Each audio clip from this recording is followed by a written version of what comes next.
وقلنا يا آدم اسكن أنت وزوجك الجنة وكلا منها رغدا حيث شئتما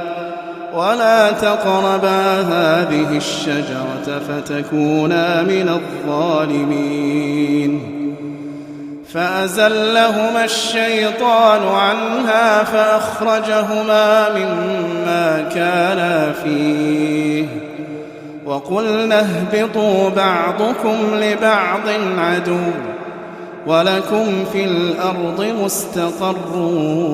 ومتاع إلى حين فتلقي